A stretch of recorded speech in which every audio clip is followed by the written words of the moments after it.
5. Peça, não exija 5 peça, não exija N nos últimos anos. Temos ouvido muita coisa sobre os direitos dos avós. Lembro-me de uma avó que me disse o seguinte: nossa filha não permite que vejamos nossos netos. Estamos pensando em processá-la.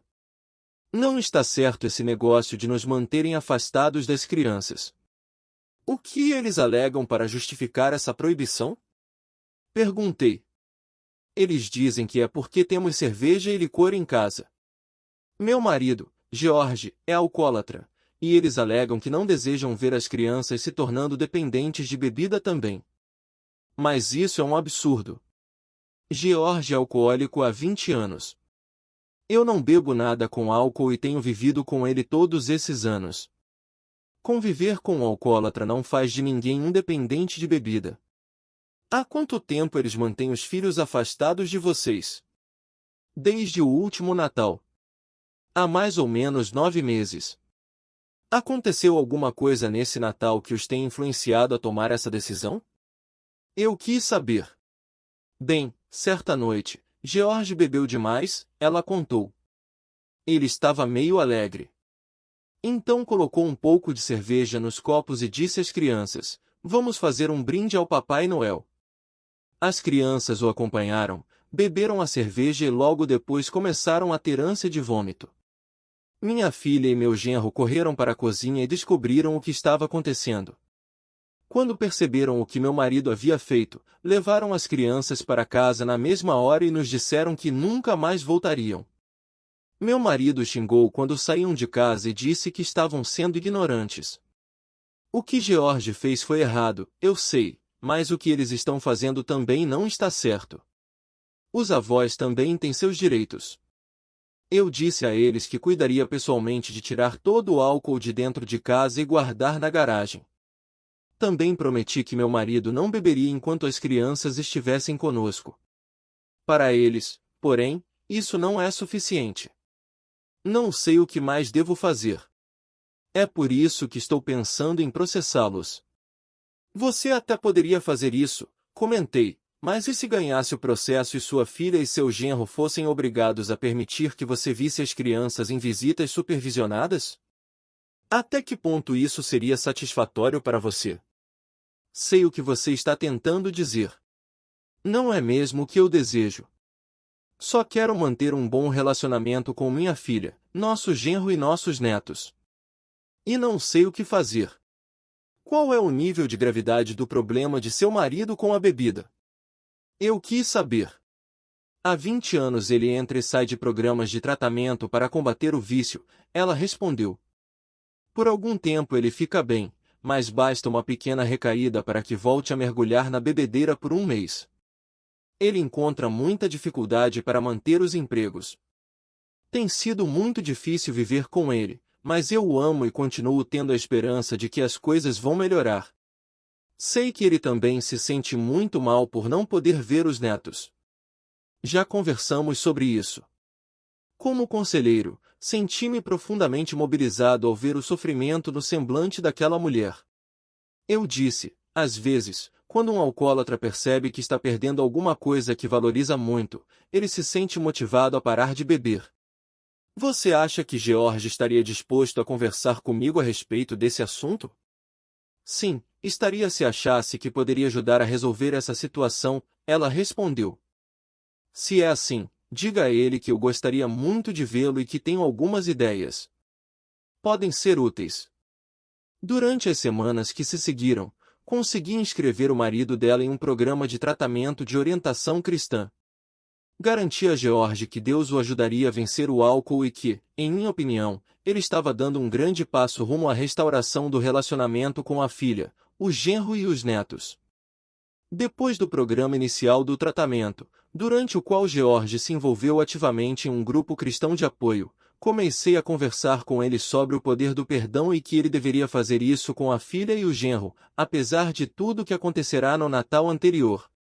Disse-lhe que a iniciativa de perdoar só tem significado quando o arrependimento em relação a determinada atitude é sincero.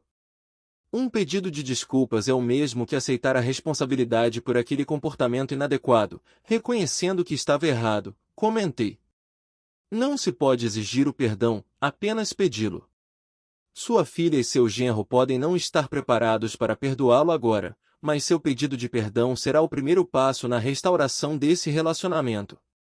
Juntos, fizemos um esboço por escrito de um pedido de desculpas que o deixasse à vontade.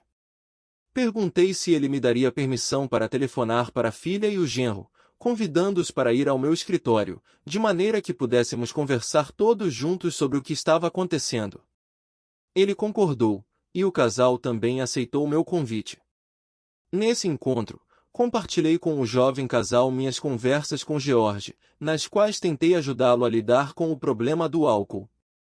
Contei a eles que sabia do esforço que aquele homem havia feito para deixar de beber durante muitos anos, mas que dessa vez ele realmente estava colocando sua confiança em Deus, por isso conseguiria.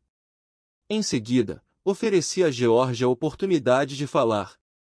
Fiquei ouvindo enquanto ele não apenas lia o pedido de desculpas que havia escrito, como também, em lágrimas, derramava seu coração.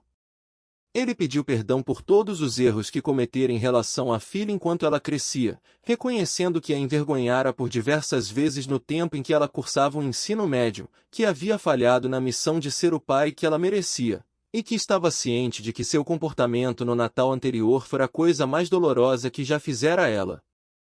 George contou à filha como já repassara aquela cena na mente muitas vezes e como se sentia mal por aquele episódio. Sei que não mereço perdão, ele disse, mas é o que peço a você. Não estou pedindo que me permita ver as crianças, embora eu quisesse muito me desculpar com elas. Estou antevendo meu primeiro Natal sóbrio dos últimos 20 anos. Sei que vocês talvez nem estejam lá, apesar de eu desejar muito que estivessem. Gostaria de pedir uma chance de fazer um futuro diferente. E gostaria de ser o tipo de pai no qual você pode confiar. Eu a amo muito, e sinto demais por tudo que fiz e lhe causou algum sofrimento. A filha de George não demonstrou nenhum sinal de emoção. Presumi que ela já tinha ouvido outros pedidos de desculpas antes, mas nunca vira uma mudança de comportamento. Meu palpite era que ela estava em dúvida sobre se o pai era sincero e que as coisas seriam mesmo diferentes dali para frente. Mais adiante, ela falou, papai, eu desejo perdoá-lo. Mas é possível que isso leve algum tempo. Eu me sinto muito magoada. Quero acreditar que você está dizendo a verdade e espero que, nos próximos meses, seu comportamento demonstre isso. Espero que entenda, por mais que eu deseje perdoá-lo, vai levar algum tempo. Eu entendo, disse o pai. Agradeço por você ter aceitado se encontrar conosco hoje, pois eu queria muito me desculpar. A conversa chegou ao fim. Ofereci meus serviços ao jovem casal para o caso de eles desejarem falar comigo mais adiante. E disse a George que o veria na semana seguinte.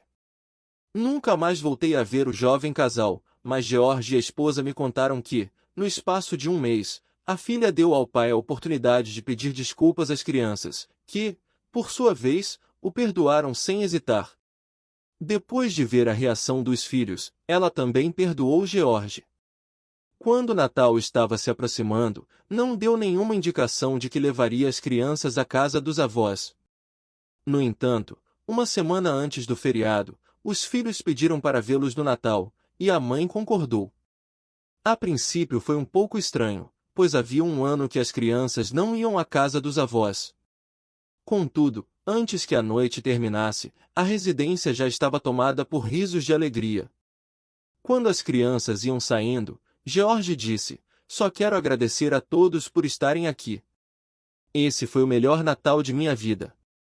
Foi um ano difícil para todos nós, mas também de grandes mudanças em minha vida. Quero ser o tipo de avô que seus filhos merecem e espero que você ore por mim todo dia, pois eu oro por você. Quando George e a esposa me contaram essa história, eu já sabia que aquela noite havia marcado o início de um relacionamento de qualidade superior. E a época em que aconteceu me lembrou que a cura dos relacionamentos é o sentido do Natal. Compartilho essa história porque ela ilustra o seguinte: relações positivas com os parentes não são construídas a partir de exigências, mas de pedidos. Se os avós tentassem exigir seus direitos na justiça, forçando a filha e o genro a permitir que vissem os netos, é provável que o processo levasse a uma vida inteira de conflitos. No entanto, por estarem dispostos a demonstrar humildade, reconhecer a parcela de culpa que tinham no problema que afetava o relacionamento, seguir o caminho que conduz a uma mudança genuína, lidar honestamente com a questão e, em seguida, pedir perdão, eles encontraram a cura tão desejada. Os bons relacionamentos com parentes do cônjuge não podem ser fundamentados no princípio da exigência dos direitos. As Escrituras afirmam: o amor não procura seus interesses. Confronte com 1 Cor 13:5. Esse princípio é exemplificado na vida de Jesus. Certa ocasião, depois de ele ensinar algumas lições muito duras, diz a Bíblia que, daquela hora em diante, muitos dos seus discípulos voltaram atrás e deixaram de segui-lo. Jesus perguntou aos 12: Vocês também não querem ir? Simão Pedro lhe respondeu: Senhor, para quem iremos? Tu tens as palavras de vida eterna.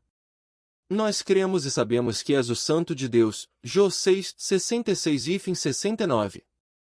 É evidente que Jesus não estava exigindo que os 12 discípulos continuassem andando a seu lado. Ele os havia convidado a segui-lo desde o início. Agora oferecia a eles a liberdade de ir embora.